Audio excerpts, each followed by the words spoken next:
Death. Everyone will or already has had to deal with it. Statistics show that 100% of the people watching this video will die someday. I will die. You will die. Your best friend will die. That's just how life is. Yet somehow very few of us prepare for this or many other inevitable happenings. In 1907, the founder of the Boy Scouts, Baden-Powell, devised the motto, "Be prepared." He wrote that to be prepared means that you're always in a state of readiness. We need to better prepare for tragedies. To proactively solve this dilemma, we will first call the undertaker and discuss the consequences for not preparing for statistically common tragedies. We will then pay our respects to the unprepared by going over the consequences for not preparing for statistically uncommon tragedies. We will finally put to rest this dilemma by discussing how to become prepared for these tragedies. Tragedies are very common. One of the most common tragedies is death. I unfortunately have a lot of indirect experience in this. My grandpa passed away on March 15th, 2017. He played a very important role in my life. He was 90, so we weren't expecting him to live forever. But it was still the biggest change to which I've ever had to adapt. It was a big change for my whole family. It's been 3 years and we're still adapting. Not being emotionally ready could be a very big consequence. Another common unfortunate occurrence is financial difficulty. You could lose your job, or the company you work for could shut down. The economy could go through another recession. We don't know what could happen or when it could happen. Business Insider conducted an interview with Jason Spencer on July 25th, 2013. Jason went through a rough year in 2012, and his savings were nearly gone because of it. Then, one day, he got laid off, right out of the blue. He said that he wasn't prepared. Jason had 2 kids and a wife that depended on him. He spent the next 6 months with a part-time job, living from paycheck to paycheck. According to a January 17th, 2019 article from Forbes, 78% of Americans live from paycheck to paycheck, but only a small fraction of that percentage could be considered prepared for the financial hardship reality. Next, let's continue as we discuss the consequences for not preparing for statistically uncommon tragedies. Uncommon tragedies. Such a broad statement. It sure seems like uncommon tragedies are becoming more common nowadays. Nebraska has seen a lot in the past year. I think we were all affected by the flood. We saw the consequences for not being prepared. People lost their homes, towns were destroyed, and the consequences didn't just last in March. They were felt throughout the whole year.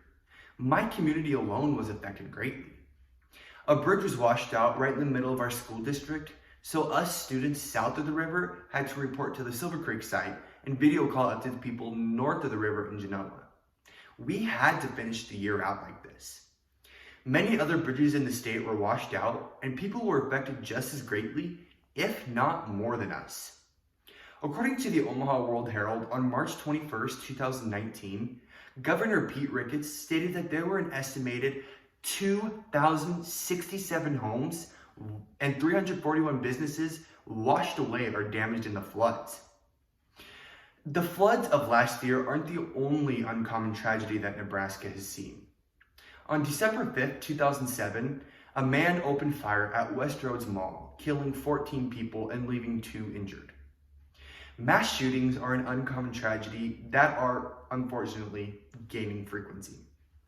According to CBSNews.com, on January 2nd, 2020, there were 417 mass shootings with 15,381 gun deaths and 29,568 injuries in 2019. This skyrockets 2019 to the #1 spot of having the most mass shootings in 1 year. PTSD is now at a record high diagnosis because of the frequency of mass shootings. Another public health concern, disease outbreaks, such as COVID-19. 2019 was also a very active year for diseases. From January 1st to December 5th, there were 1,276 confirmed cases of measles in 31 states. That is the highest number of cases since 1992. These cases threaten to take away the US's measles elimination status. This means that since 2000, every case of measles in the US was either from a foreign source or lasted less than a year. Eastern equine encephalitis also made its way around the US in 2019. Eastern equine encephalitis, a disease spread by mosquitoes, causes brain inflammation. Eastern equine encephalitis has about a 30% mortality rate.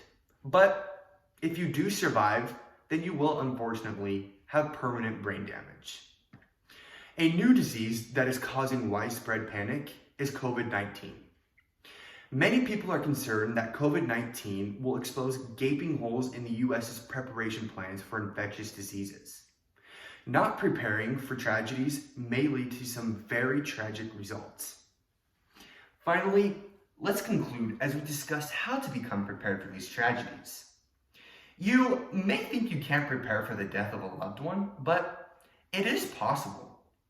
According to PsychCentral.com, on October 8th, 2018, there are many ways to prepare for the death of a loved one. You should build a network of caring people. Let them know what you're going through so they can be there for you. It's good to talk to people. Losing sleep is also a part of grieving. Next, financial difficulty. Now, there is no need to be embarrassed if you're going through it because there are ways to help you. Number one way, make a budget. You don't want to be spending your money on every little thing you can possibly imagine. I'm an impulse buyer myself, and trust me, you don't want to be that way. According to personal finance expert Dave Ramsey, there are 4 steps to following a budget. 1, write down your income. 2, list your expenses. 3, subtract your expenses from your income to equal 0. And 4, track your spending. Next, let's talk about when the floods hit Nebraska. Now, I know it seems like the floods just hit in the blink of an eye. According to redcross.org, you would need to create a household evacuation plan. You would also need to prepare an emergency kit, which includes food, water, clothes, radio, flashlight, batteries, and blankets. You also need to know your community's response and rerouting plans. Now, disease outbreaks could also hit at any moment. Because of the fact that they could hit at any moment, we need to be prepared. According to the Center for Disease Control, you would need to have face masks, gloves, hand sanitizer, and bleach. An article on healthfinder.gov also states that to prevent from getting a disease, you need to get your vaccines every year. You also need to cover your mouth when you cough or sneeze, and always wash your hands with soap and water. Now, I know it may be scary to talk about being prepared for mass shooting, but it is the harsh reality of today. Stay alert at all times.